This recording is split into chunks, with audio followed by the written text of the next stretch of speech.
À sa simple vue, beaucoup auraient fui. Mais ce jour-là, elle est la principale attraction de la fête, celle qui attire tous les regards. Cette hyène, c'est celle d'Abdoulaye Jaoun, son animal de compagnie, mais aussi son gagne-pain. Cela fait partie de notre culture et de nos traditions. C'est établi depuis longtemps, depuis nos parents et nos grands-parents. C'est pourquoi nous en avons hérité et nous voulons que nos enfants suivent nos traces. L'homme est issu d'une longue lignée de dresseurs de hyènes. Dès le plus jeune âge, il a appris à domestiquer les animaux de son père. Des années plus tard, le voilà qui sillonne le nord du pays pour divertir les foules avec son animal vedette. Une représentation comme celle-ci peut lui rapporter jusqu'à $50. Une fois la fête finie, le charognard rentre à la maison avec son propriétaire. Dans cette région du Nigeria, il n'est pas rare de voir l'homme et l'animal cohabiter.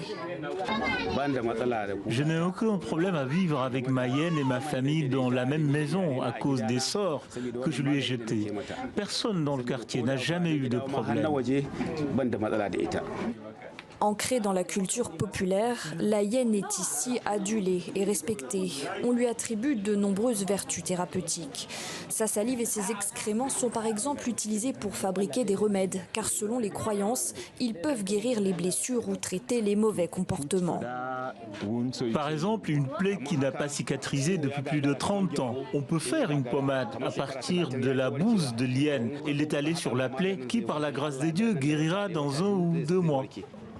Mais ce n'est pas tout. Toujours selon les coutumes locales, faire asseoir les enfants sur le dos des hyènes permettrait de les protéger des maladies et des esprits.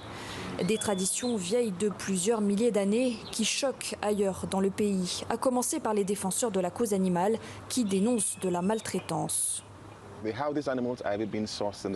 Ces animaux ont été chassés et arrachés à leur environnement naturel.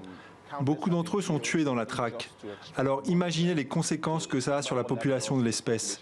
C'est dévastateur pour l'écosystème et aussi pour nous.